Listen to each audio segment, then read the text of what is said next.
Boa noite, meus irmãos. Boa noite a você que está nos assistindo.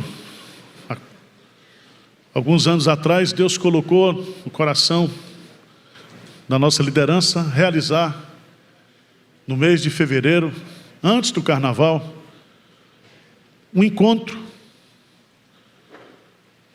uma conferência de avivamentos e reforma espiritual. E essa é a quarta conferência de avivamento e reforma espiritual.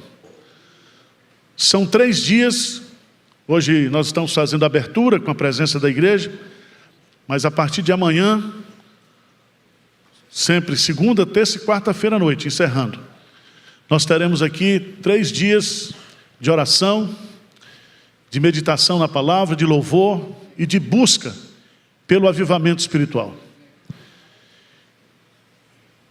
E eu espero que você participe, você como membro dessa igreja, você que não é membro poderá participar também.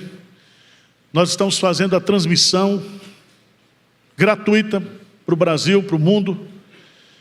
Qualquer pessoa, e nós desafiamos as igrejas a retransmitirem para os seus membros na igreja local, com banda de louvor, com oração também, aproveitando aí os preletores.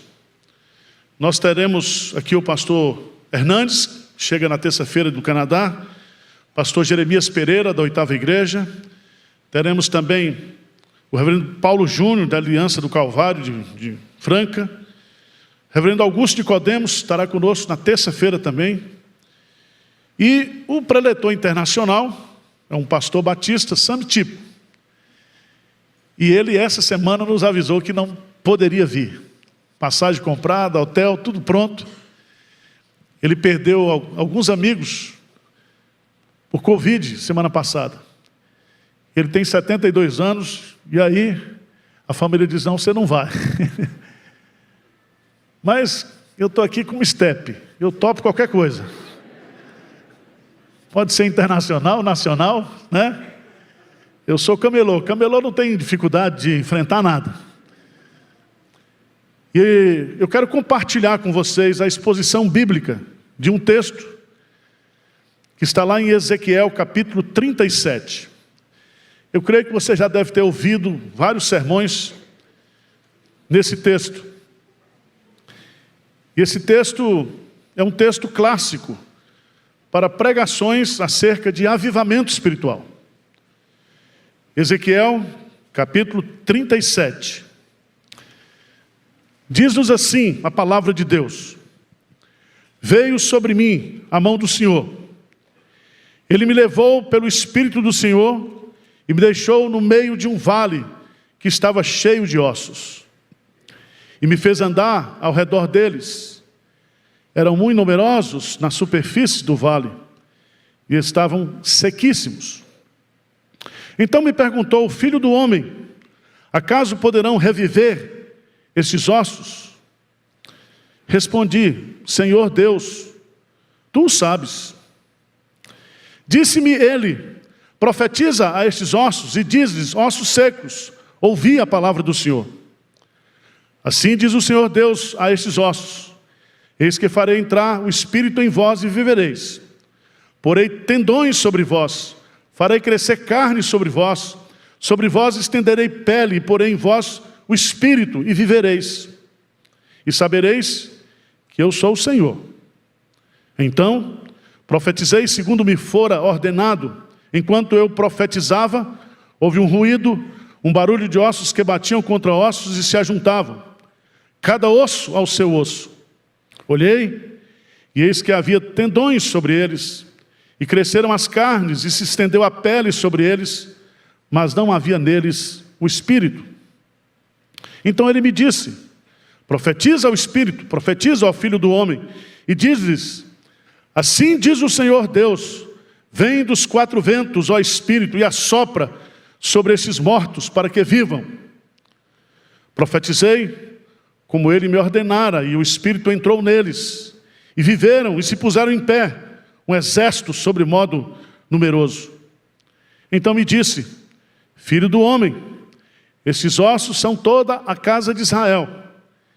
Eis que dizem: os nossos ossos se secaram e pereceu a nossa esperança. Estamos de todo exterminados.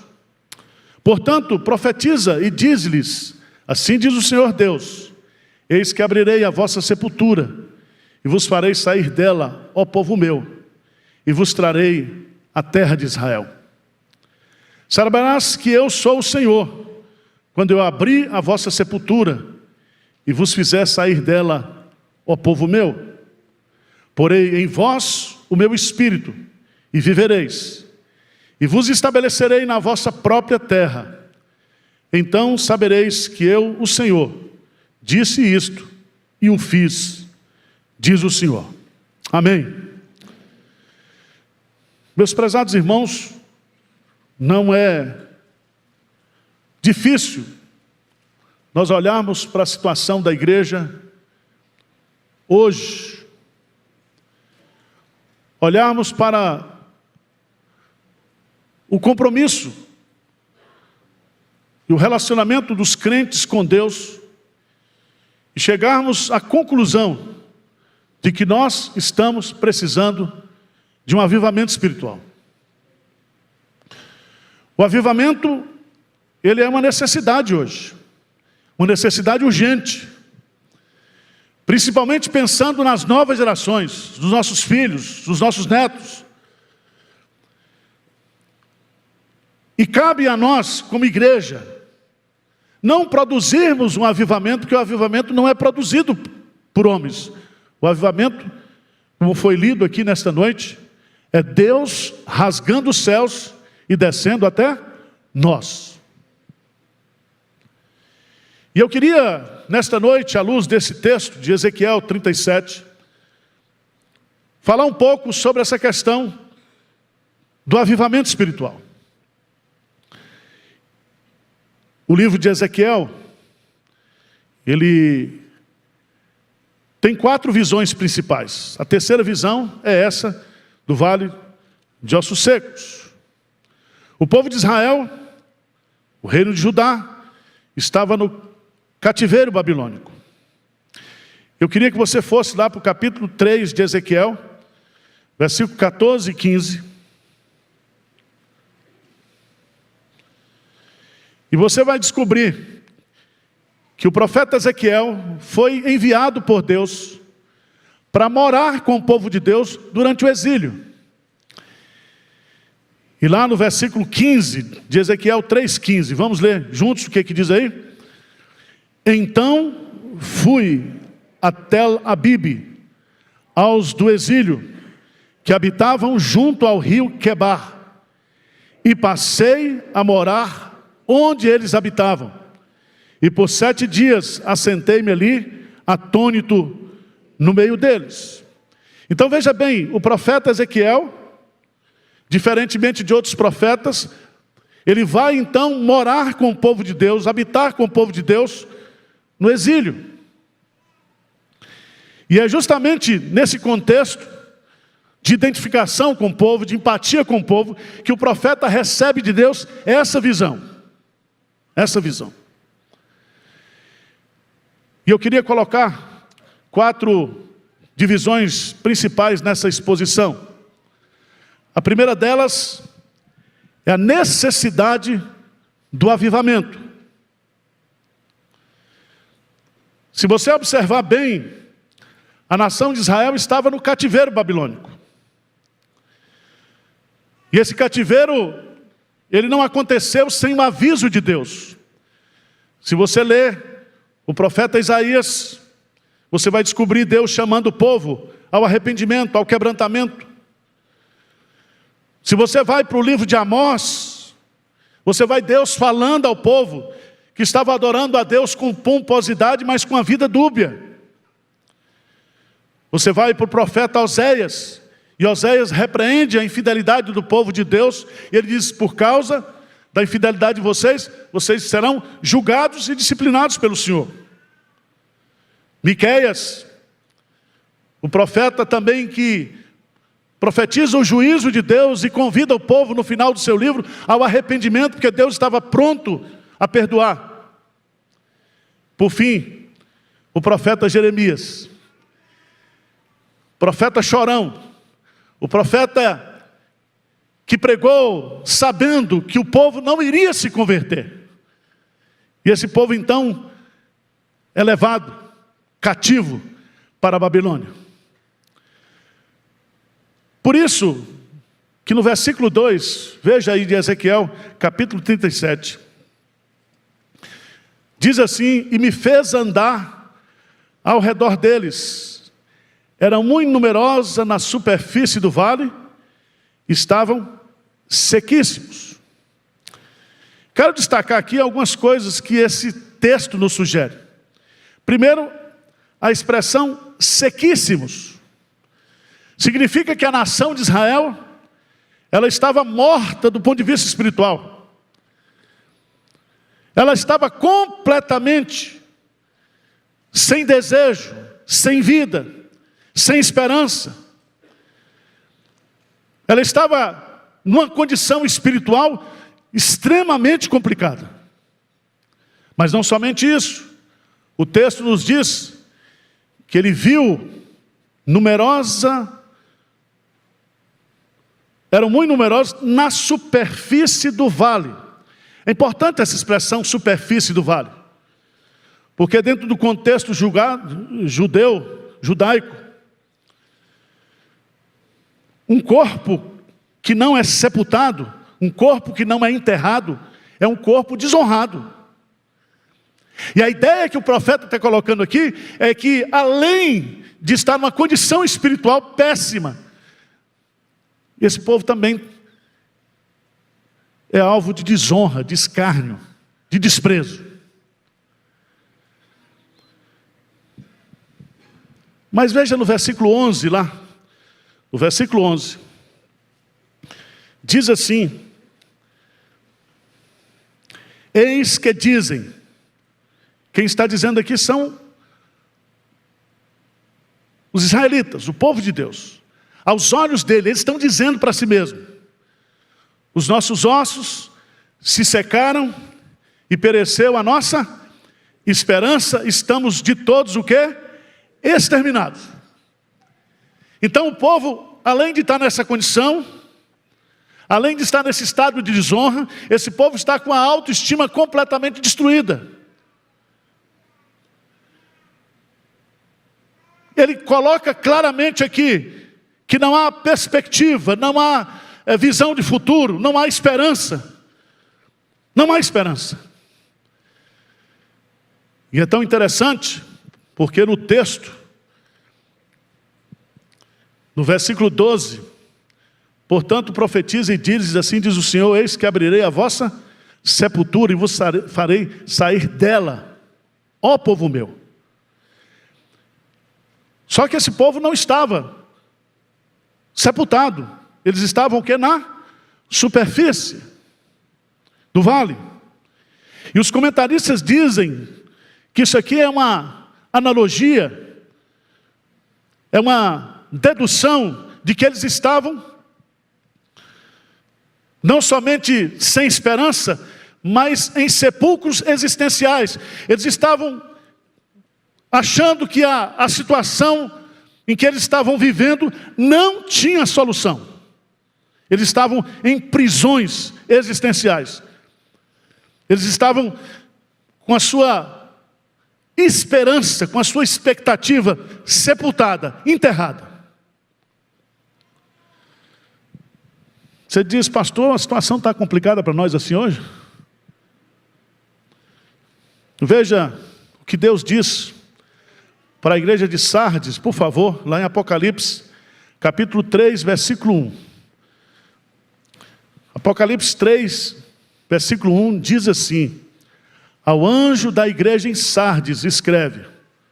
Lê comigo, o que é que diz? Essas coisas diz aquele que tem os 7 Espíritos de Deus e as 7 estrelas. Conheço as tuas obras, que tem nomes de que vives e está o quê?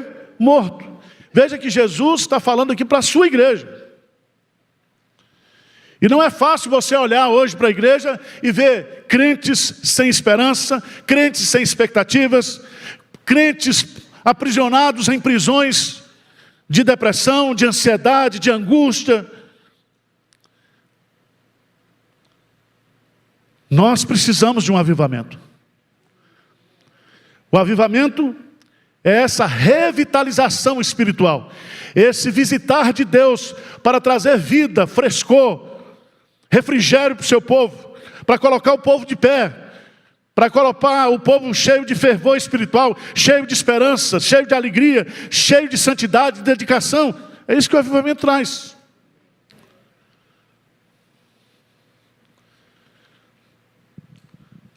Você olha para a igreja evangélica hoje, é uma coxa de retalhos.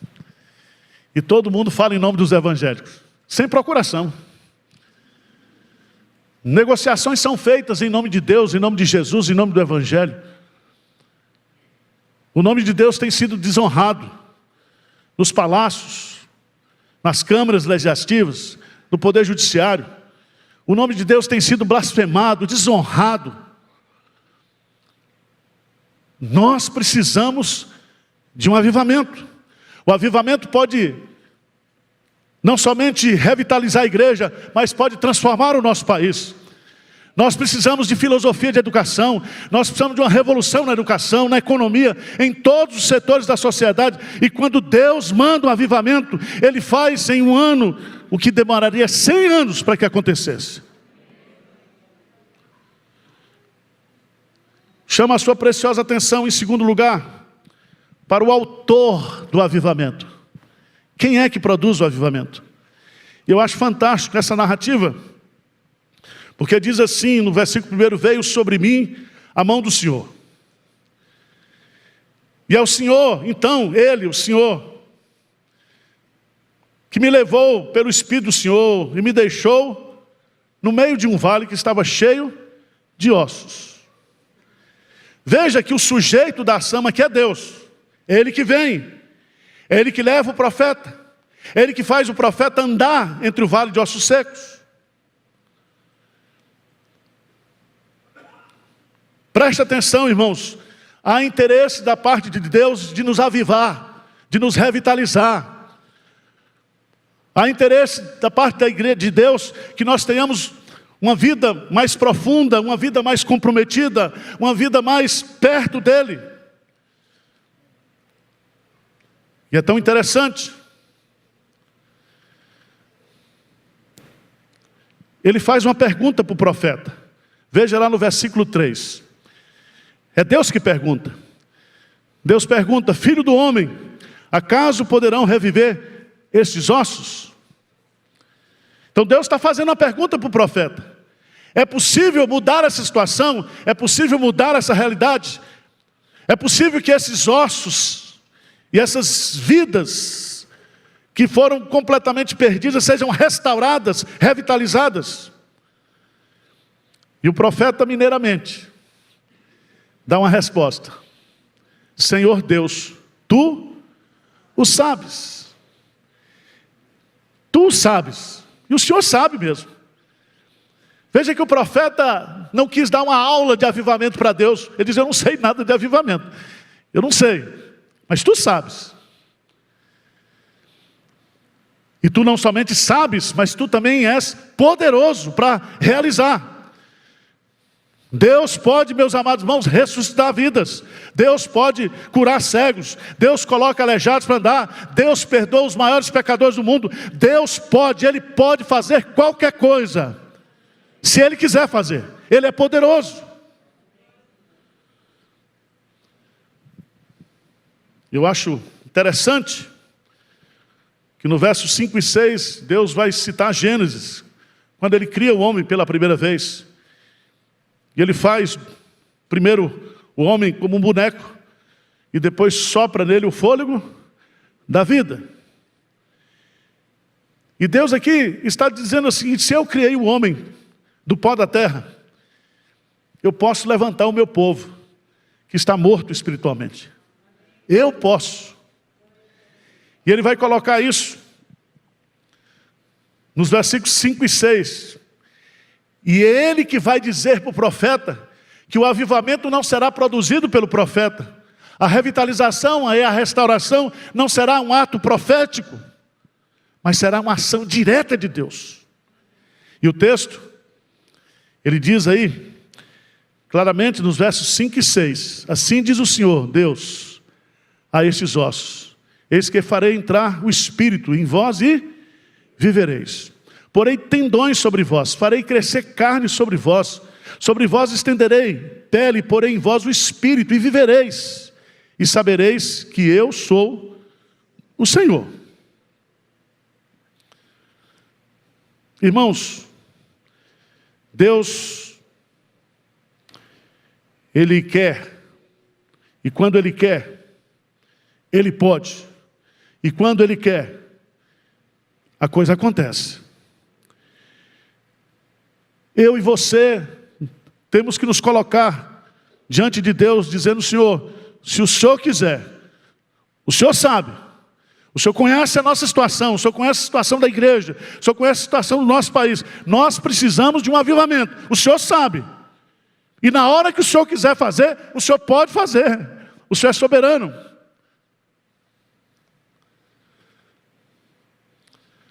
Mas irmãos, a necessidade do avivamento, o autor do avivamento, mas agora, em terceiro lugar,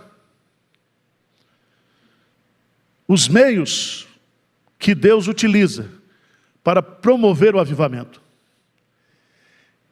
E fica claro no texto, no versículo 4, 37:4. Disse-me ele: profetiza a esses ossos, e diz-lhes: ossos secos, ouvi a palavra do Senhor. Seria a mesma coisa de você ir para o cemitério da Lapa agora à noite, subir lá no muro e começar a pregar no cemitério, dizendo: defuntos, ouçam a palavra de Deus.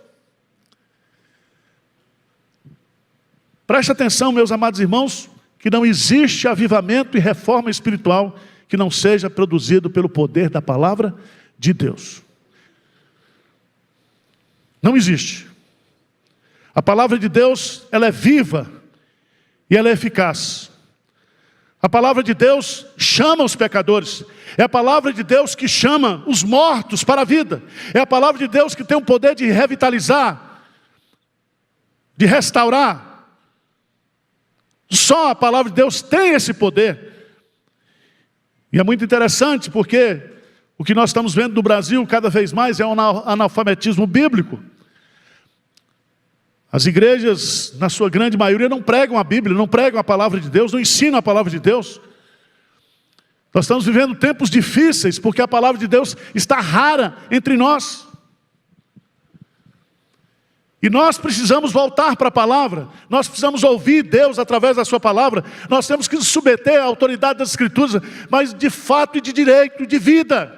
Não é de discurso, não é de confissão, é de vida. Só a palavra de Deus pode produzir o verdadeiro avivamento.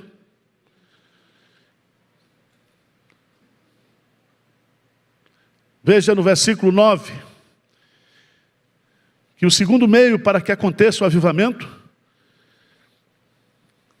é profetizar o Espírito. Veja no versículo 9, então ele me disse: profetiza ao Espírito, profetiza, ó Filho do homem, e diz: assim diz o Senhor Deus, vem dos quatro ventos, ó Espírito, e assopra sobre estes mortos, para que eles o quê? Vivam. Profetizar aqui, alguns entendem que é orar, que é clamar a Deus, que é clamar ao Espírito Santo de Deus, para que Ele venha com poder, com graça, de forma soberana, de forma irresistível, trazer vida. Porque, meus amados irmãos, se você observar, existe o barulho dos ossos, existem a montagem dos ossos, tendões e carne são colocados sobre os ossos. pele, sobre os tecidos que cobrem os ossos. Mas se não tiver o sopro de Deus, se não tiver o sopro da vida, não existe o quê? Avivamento. Então não existe avivamento sem a ação soberana e poderosa do Espírito Santo sobre nós, sobre a igreja. Avivamento não é barulho. Avivamento não é organização.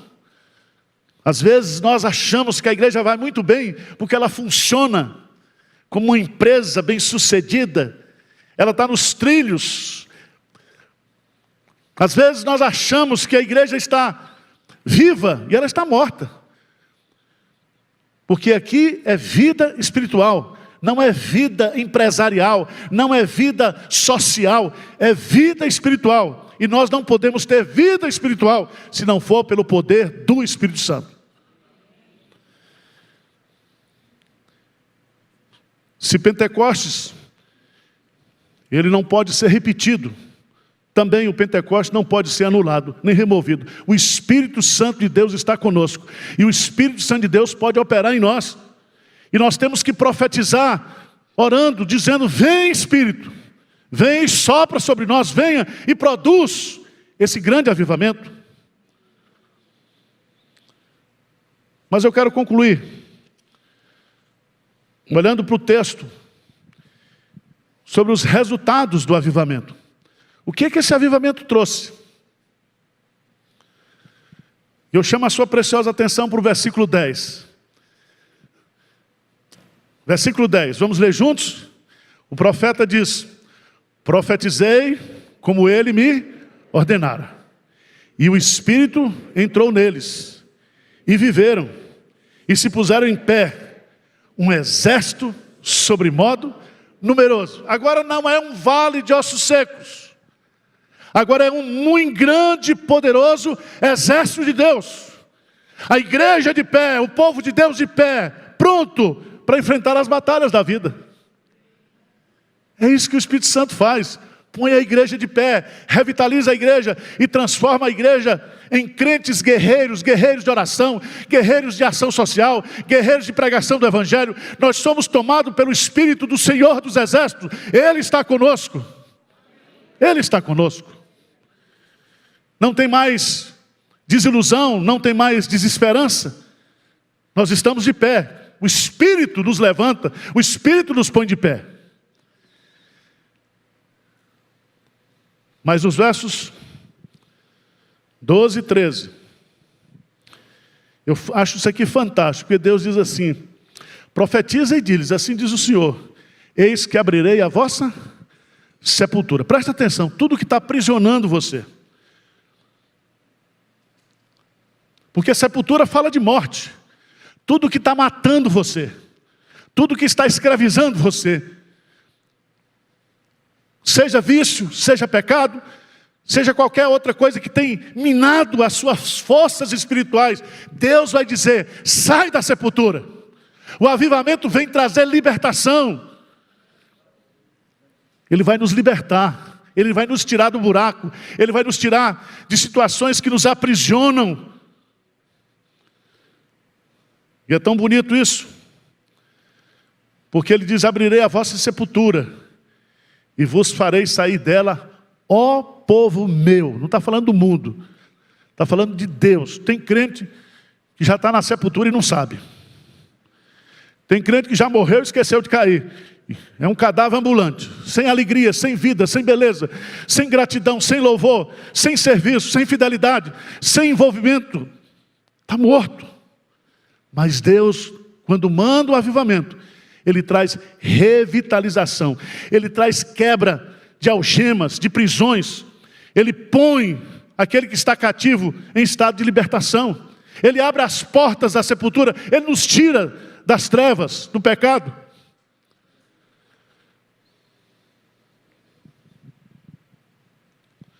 Mas eu queria chamar a sua atenção também. Eu acho isso maravilhoso. No versículo 22, do capítulo 37.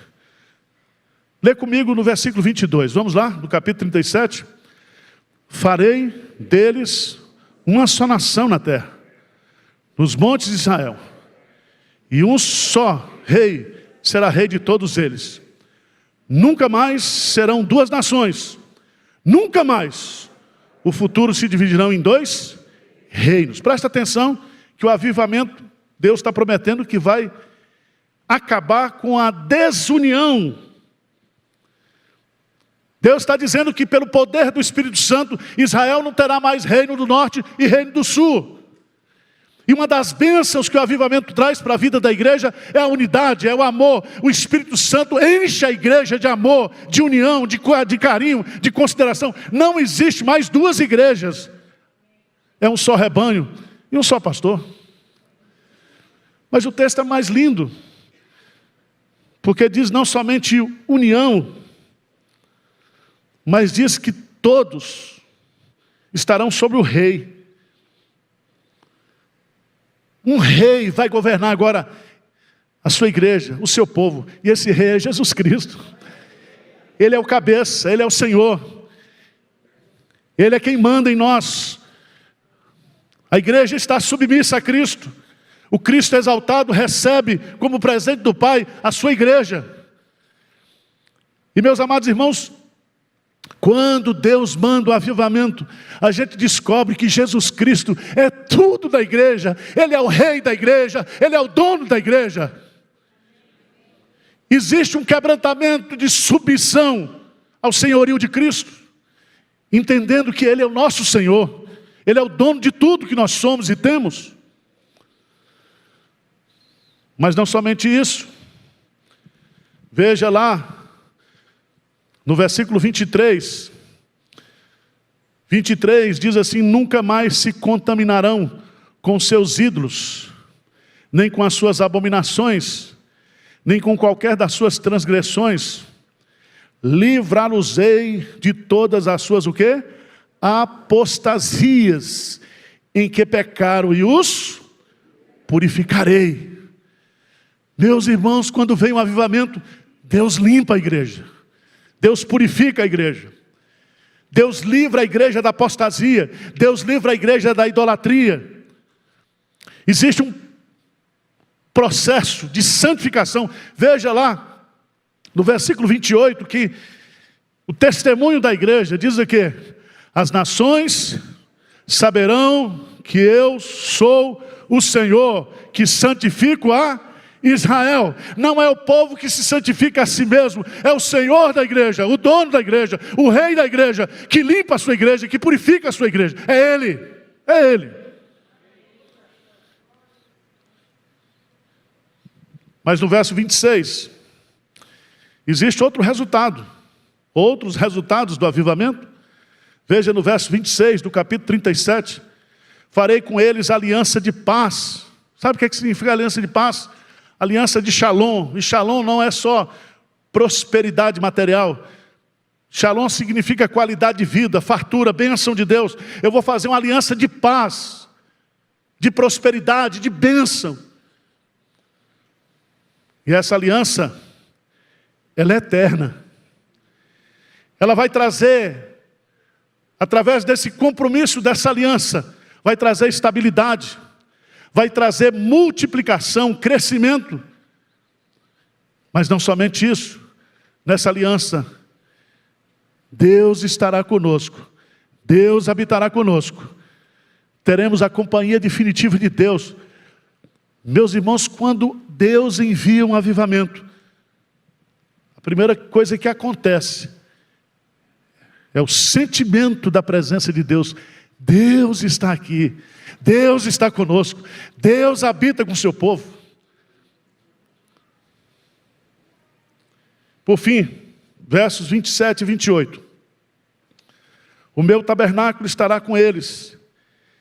Eu serei o seu Deus. E eles serão o quê? O meu povo. As nações saberão que eu sou o Senhor, que santifico a Israel, quando o meu santuário estiver para sempre no meio deles. Jesus já veio, Ele tabernaculou conosco, Ele habita conosco, e nós habitaremos com Deus para sempre. O avivamento traz, meus amados irmãos, essa comunhão íntima, esse prazer da comunhão, essa piedade, essa vida de comunhão profunda, esse relacionamento de intimidade com Deus. E isso começa aqui e se concretiza no céu.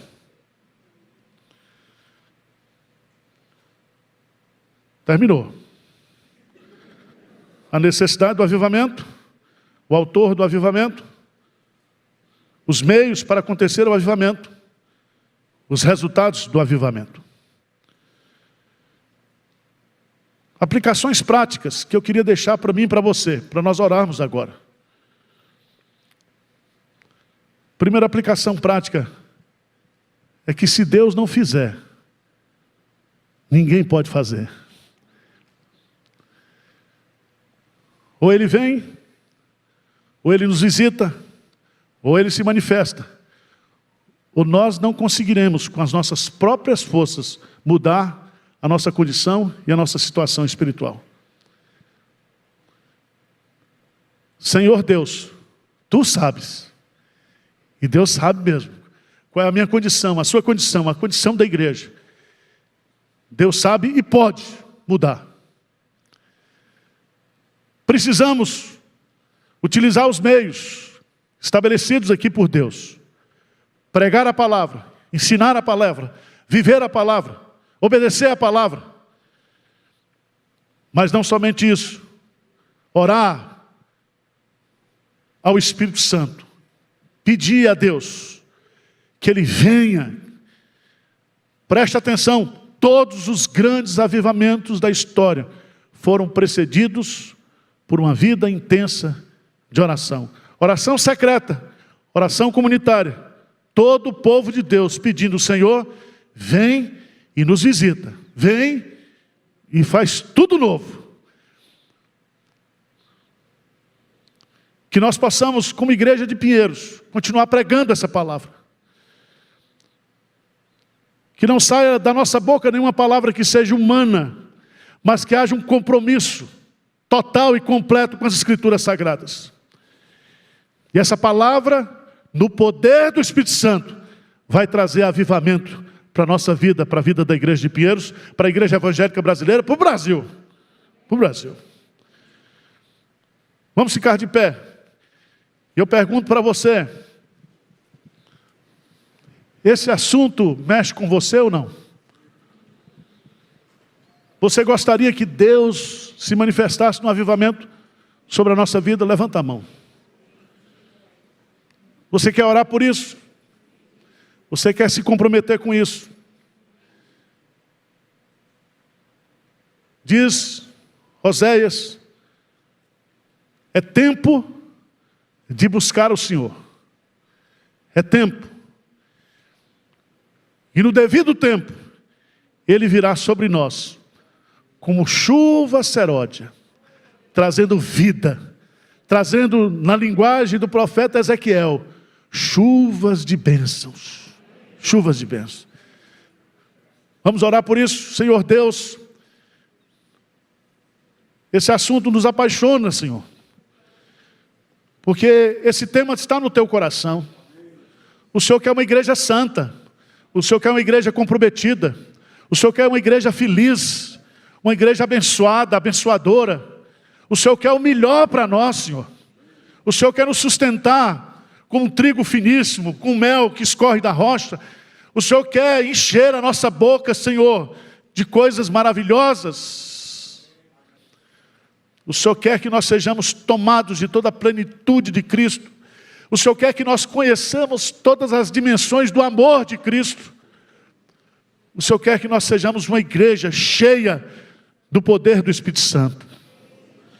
Ó Deus, coloca no coração da tua igreja nessa noite esse fardo por avivamento. Que isso possa pesar no nosso coração, que nós possamos pensar nisso dia, à noite. Que nós possamos orar nos nossos leitos, nos nossos quartos, que nós possamos vir para a tua igreja para buscar, para orar, para interceder.